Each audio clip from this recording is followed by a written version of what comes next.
네, 친구들 혹시 오늘이 무슨 날인지 아나요? 맞아요. 오늘은 스승의 날, 스승의 주일이에요. 우리 친구들 어떻게 학교 선생님에게 감사하다고 이야기했나요? 네. 그러면 우리 교회 선생님에게도 감사의 마음을 표현했나요? 네. 아직 감사의 마음을 전하지 못한 친구들이 있다면 선생님에게 편지나 문자로 감사한 마음을 고백할 수 있는 친구들이 되었으면 좋겠어요. 자, 오늘 스승의 주일 하나님께서 우리에게 들려주시는 말씀이 무엇인지 우리 마음속 깊이 생각하며 먼저 사도신경으로 하나님께 영광 돌리겠습니다. 나는 전능하신 아버지 하나님 천지의 창조주를 믿습니다. 나는 그의 유일하신 아들 우리 주 예수 그리스도를 믿습니다. 그는 성령으로 잉태되어 동정녀 마리아에게서 나시고 본디오 빌라도에게 고난을 받아 십자가에 못 박혀 죽으시고 장사된 지 사흘 만에 죽은 자 가운데서 다시 살아나셨으며 하늘에 오르시어 전능하신 아버지 하나님 우편에 앉아 계시다가 거기로부터 살아있는 자와 죽은 자를 심판하러 오십니다. 나는 성령을 믿으며 거룩한 공교회와 성도의 교제와 죄를 용서받는 것과 몸의 부활과 영생을 믿습니다. 아멘.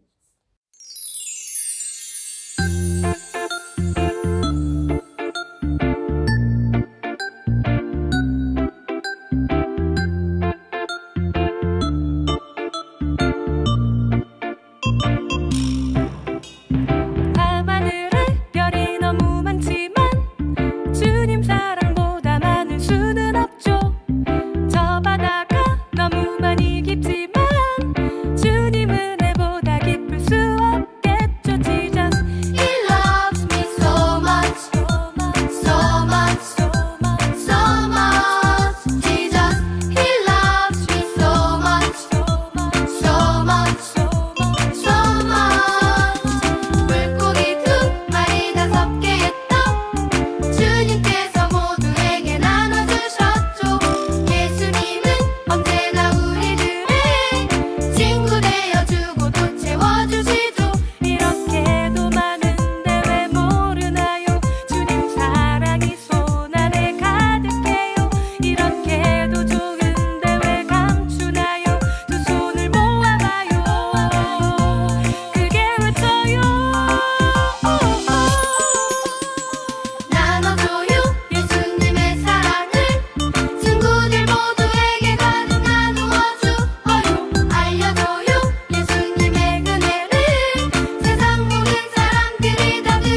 하나님 아버지, 언제나 우리를 건강하게 지켜주시고 옳은 길로 인도하여 주셔서 감사합니다. 또한 오늘 주일 예배를 드릴 수 있게 해주시고 점점 대면 예배를 드릴 수 있게 해주셔서 감사합니다.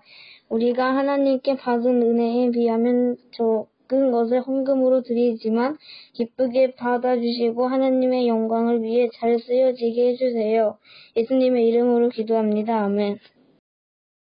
오늘 말씀은 고린도전서 1장 10절 말씀입니다. 형제들아, 내가 우리 주 예수 그리스도의 이름으로 너희를 권하노니 모두가 같은 말을 하고 너희 가운데 분쟁이 없이 같은 마음과 같은 뜻으로 온전히 합하라.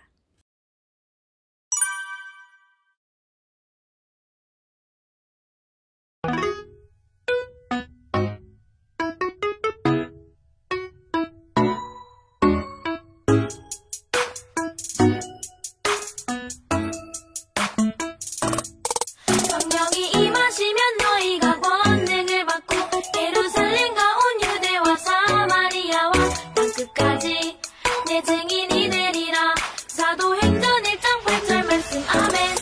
성령이 임하시면 너희가 권능을 받고 예루살렘과 온 유대와 사마리아와 땅끝까지 내 증인이 되리라.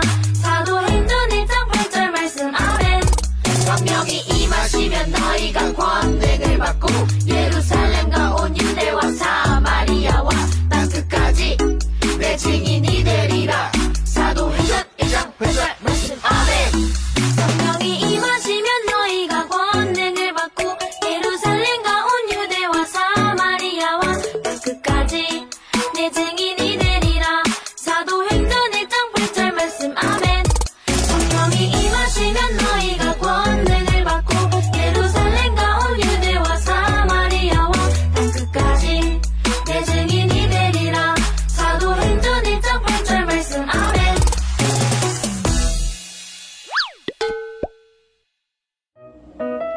친구들, 혹시 이게 뭔 줄 아나요? 네, 맞아요. 바로 퍼즐이에요. 우리 친구들은 퍼즐을 해본 적이 있나요? 네, 보통 3, 4살부터 퍼즐을 시작하는데요. 아주 어린 나이에는 10피스 정도의 퍼즐을 먼저 시작해요. 그리고 점차 나이가 들수록 100개, 200개, 300개 이렇게 퍼즐 피스를 늘려가면서 하죠. 목사님은 몇 년 전에 무려 1000피스의 퍼즐을 해본 적이 있어요.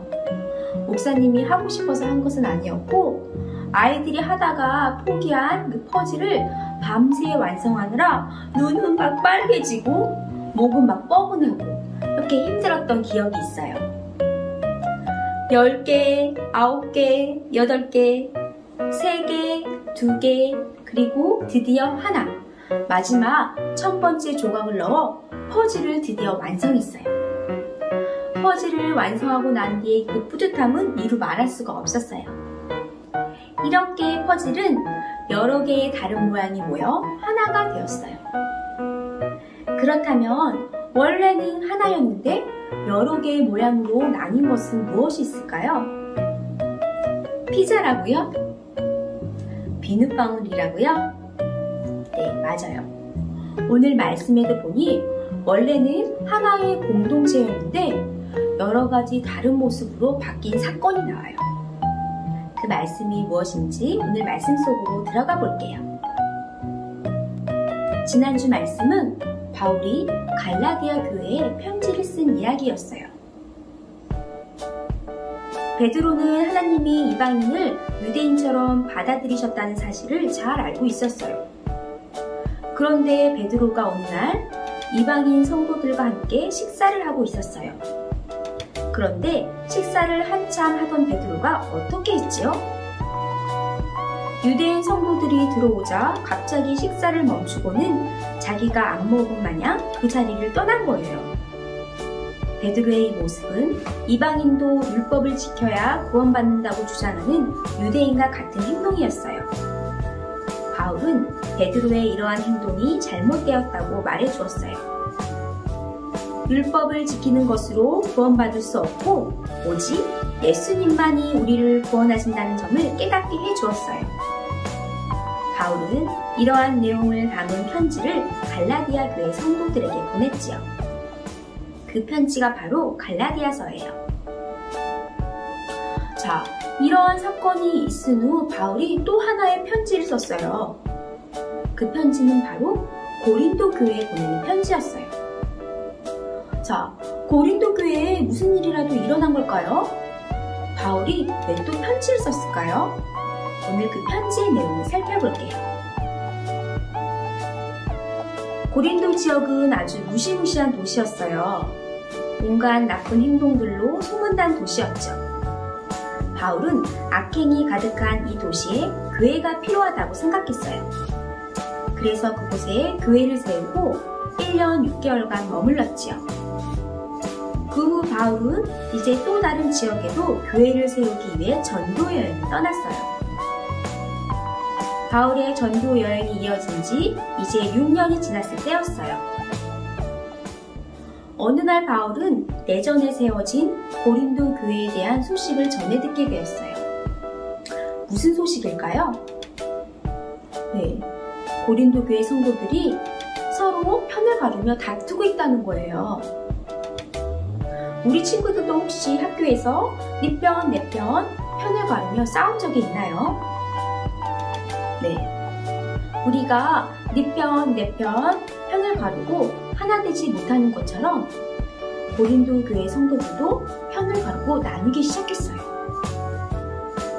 자, 고린도 교회 성도들이 어떻게 편을 나누며 싸웠을까요? 고린도 교회 성도들은 4개의 파로 나누며 싸웠어요. 나는 바울파야. 나는 아볼로파야. 나는 게바파야. 나는 그리스도파야. 나는 바울파야. 바울파는 왜 생겨났을까요? 바울이 고린도 교회의 창설자인 것을 생각하면 이해할 수 있을 거예요. 바울파들은 교회를 세운 바울에게 신실했던 사람들이었어요. 그리고 그들은 바울이 복음을 받았다는 사실을 선언했던 사람들이었어요. 그런데 바울이 고린도 교회를 떠난 후 다른 분파들이 생기고 그것으로 인해 교회의 설립자이고 지도자인 바울의 위치가 흔들리는 것을 보게 되자 그것을 못마땅하게 여겼어요. 그래서 그들이 자신을 바울파라고 내세운 거예요. 나는 아볼로파야. 아볼로파는 왜 생겨났을까요? 아볼로는 아굴라, 브리스, 길라 부부에게 복음을 듣고 교육을 받은 사람이에요. 그 후 아볼로는 고린도를 방문해 선교 사역을 했어요. 이 아볼로는 학식이 있고 성경을 잘 풀어 해석했어요. 또 말을 잘하는 능력을 지닌 유대인이었어요. 아볼로가 유대 지혜 문헌에 정통하고 탁월한 언변을 지닌 것에 대해 감탄하며 그렇게 그를 지지하는 사람들이 생기면서 아볼로파가 생겨났어요. 나는 게바파야.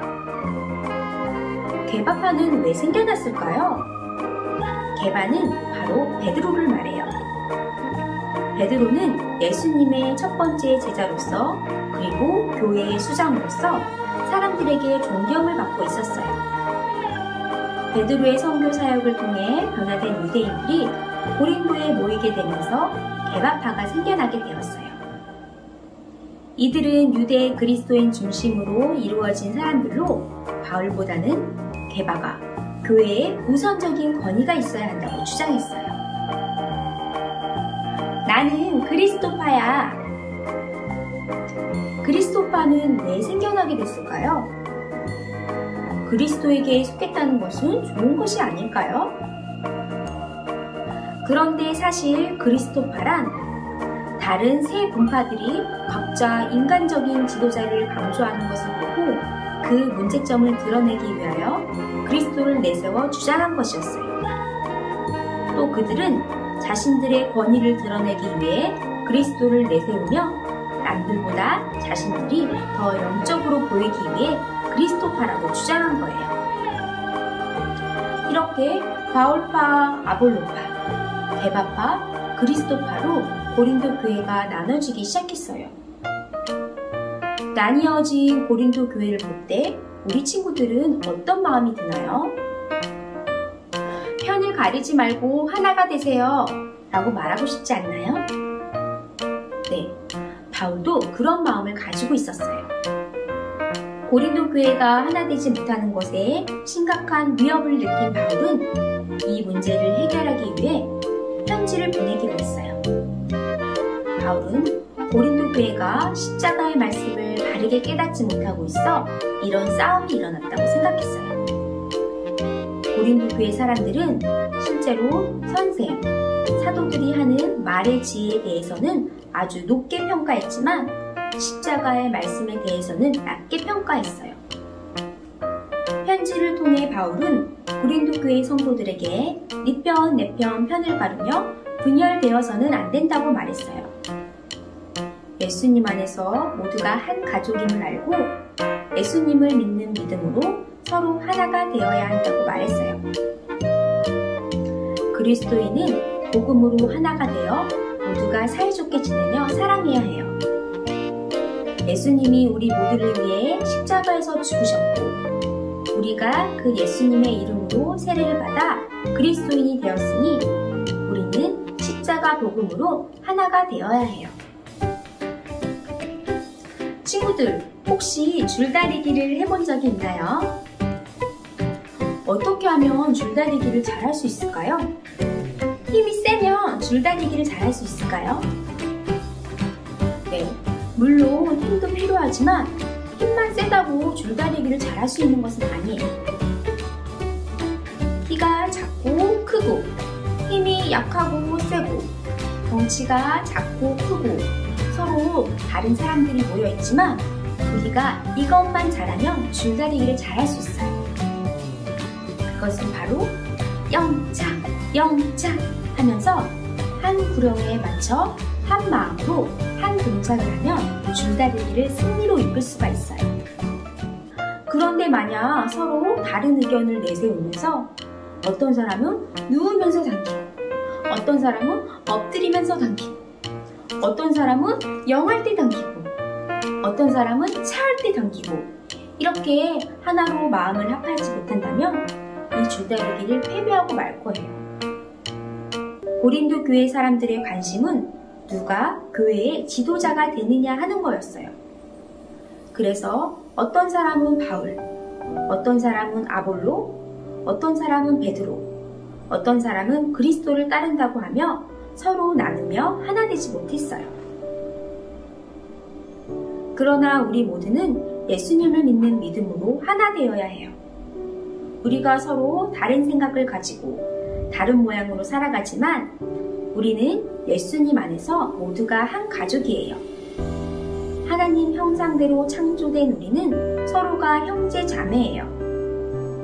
우리를 하나로 묶으시고 한 몸 공동체로 살아가게 하시는 하나님의 마음을 잊어서는 안 돼요.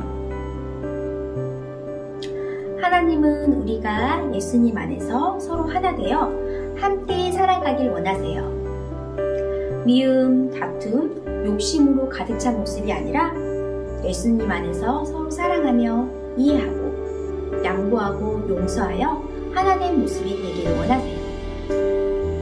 오늘 고린도 교회의 교훈의 말씀을 들은 우리 친구들은 그 말씀을 나에게 주신 말씀으로 기억하며 내 주변에 있는 친구, 이웃을 예수님의 사랑으로 사랑하며 서로 하나된 모습으로 살아가는 멋진 그리스도인이 다 되기를 바랍니다. 다 같이 기도하겠습니다. 사랑의 하나님, 예수님을 믿는 믿음으로 우리가 서로 한 가족이 되었음을 압니다. 복음으로 하나 된 우리가 서로를 이해하고 사랑하고 그리스도 안에서 한 몸을 이루는 공동체가 되게 해주세요. 우리를 하나 되게 하시는 성령님의 힘을 의지하여 그 복음을 전함으로 많은 잃어버린 영혼들이 주님께 돌아와 한 몸을 이루며 살아가도록 도와주세요. 예수님의 이름으로 기도드립니다. 아멘.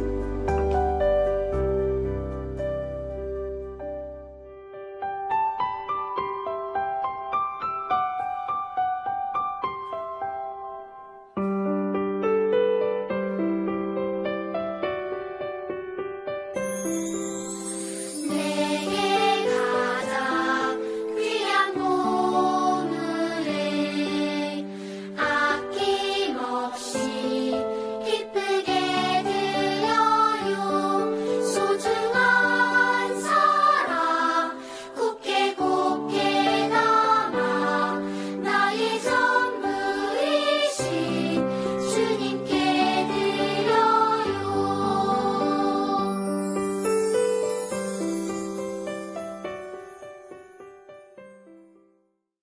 다 같이 기도하겠습니다. 사랑이 많으신 하나님 아버지, 저희에게 귀한 말씀 주셔서 감사합니다. 바울과 제자들의 전도 여행을 함께 따라가며 신약 성경에 있는 하나님의 편지들을 배워가고 있어요. 이 편지들에 담긴 하나님의 마음을 알게 하시고 또한 가족들, 친구들, 이웃들에게 하나님의 마음을 전하는 귀한 드림 친구들이 되게 해주세요. 이 시간 우리의 정성과 마음을 모아 하나님께 예물 올려드립니다.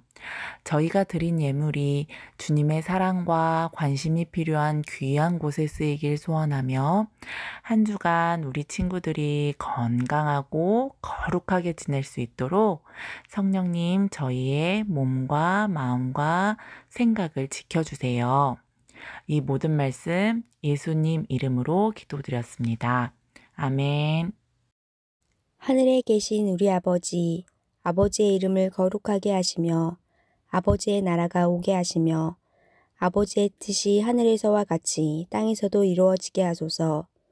오늘 우리에게 일용할 양식을 주시고 우리가 우리에게 잘못한 사람을 용서하여 준 것 같이 우리 죄를 용서하여 주시고 우리를 시험에 빠지지 않게 하시고 악에서 구하소서. 나라와 권능과 영광이 영원히 아버지의 것입니다. 아멘.